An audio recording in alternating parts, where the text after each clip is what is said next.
On February 28, 1978, a ranger found a car deep in the forest. The turquoise Mercury Montego sat abandoned on a snowy road. It was parked miles away from any paved highway or local town. Inside, the keys were missing, but the engine was operational. Candy wrappers and maps littered the cold and empty dashboard. The car belonged to 5 men who had vanished 5 days prior. They were known locally as the Friendly Boys from Yuba City. Their families were waiting for them to return from the game. But the tracks in the snow led away from the safety of the car. Something had driven them into the dark heart of these woods. The police were baffled by the vehicle's pristine condition. The undercarriage showed no dents from the rough mountain terrain. Someone had driven with extreme caution up the steep mountain. The gas tank was a quarter full, enough to escape the snow. 5 men easily pushed the car free when police later tested it. Why did the group abandon a working vehicle in a cold blizzard? Jack Madruga was the driver and protected his car very fiercely. He would never have taken his prized vehicle off the paved road. Bill Sterling and Ted Weir were also in the passenger seats. Jack Hewitt and Gary Mathias rounded out the missing friend group. All 5 men lived with intellectual disabilities or issues. They were high-functioning and held jobs in their community. On February 24th, they drove up to Chico for a basketball game. They cheered for UC Davis and celebrated the team's big win.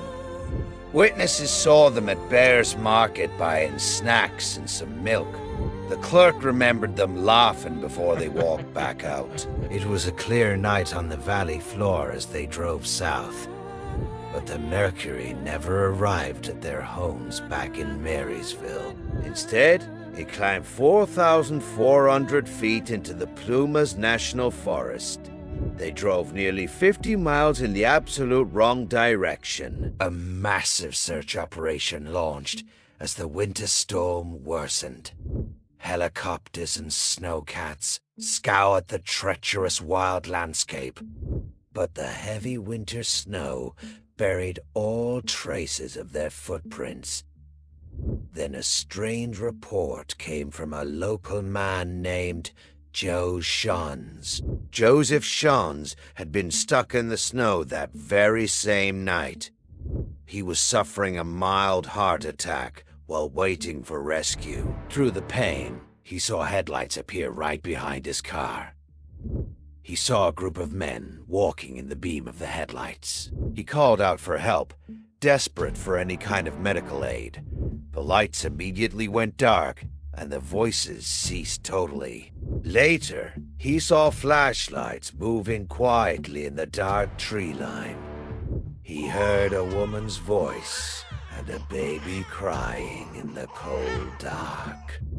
Police dismissed his story as a wild delusion caused by pain. The search was called off due to the severe winter weather risk.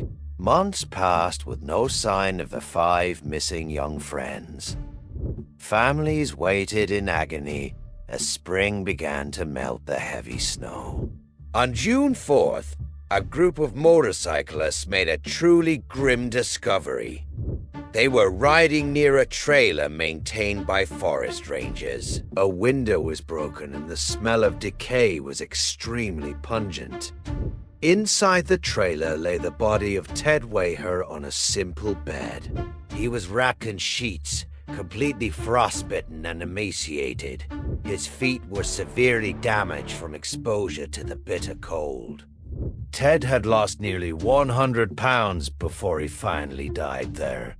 His beard growth suggested he lived for 3 very long months. Next to the bed, his shoes were missing, his wallet distinct. A gold watch and a lighter lay on the wooden bedside table. But the horror was what investigators found inside the kitchen. The trailer was fully stocked with canned food and army rations. Enough dried meals to feed all 5 men for more than a year?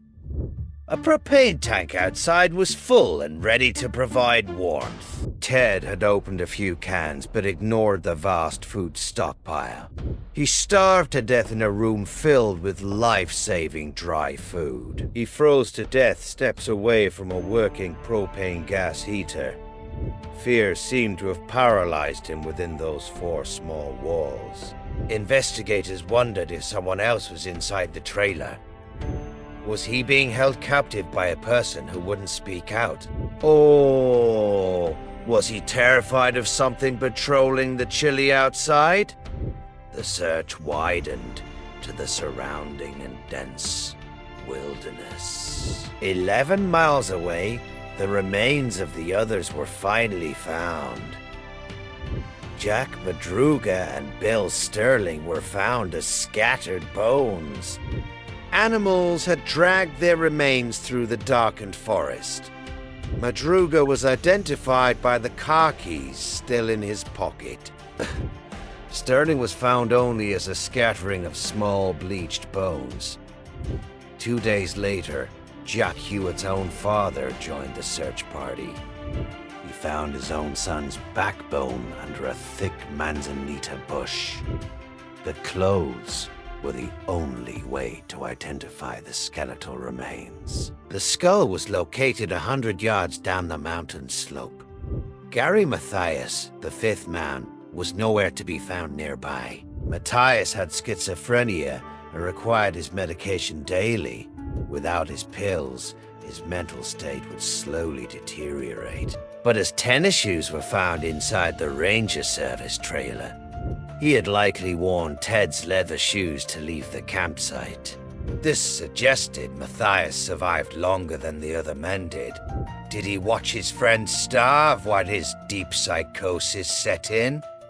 The questions multiplied with every single piece of evidence. Why did they flee a working car for the deep mountain darkness? Why did they walk 19 miles uphill in the freezing snow? Why did Ted not turn on the heat or eat the food right there? The trailer door was unlocked and easy to open from inside. Yet they huddled in the dark as if hiding from a major threat. Authorities could not determine a definitive cause of panic. No signs of a struggle or weapon were found at the parked car. The force that drove them up the mountain remained vague. Some recalled Joseph Shones and the lights he witnessed there. Did the boys see something they weren't supposed to see there? Was there a 3rd vehicle on the mountain road that cold night? Gary Mathias remains a missing person to this very single day. His family believes he may have walked out of the deep woods, but no record of him exists after that cold winter in 1978. The haunting image of Ted Waher remains the dark focal point. A man slowly dying of hunger amidst a feast of army rations. Police closed the case without a satisfying legal conclusion. The mental state of the men was used to dismiss deeper logic, but their disability does not explain the sheer human terror. It does not explain the precise navigation of the Mentigo car. Someone knew how to drive that rough road without any damage. Someone led them to the trailer in the pitch black of night. And someone, or something, kept them inside that cold trailer. The forest reclaimed the site where the trailer once stood. Now, the answers are buried under 40 years of pine needles there. To this day, the Yuba County Five mystery is totally unsolved. Travelers on that road report an eerie sense of being watched. The silence of the Plumas forest feels heavy and deeply wrong.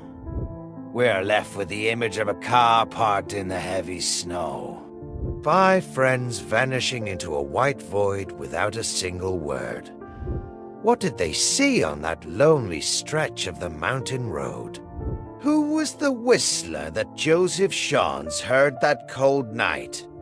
Why did Ted Wayher choose death over opening the unlocked door? The truth lies somewhere in the cold and unyielding darkness. And Gary Mathias might still be out there, watching and waiting. The truth is inside.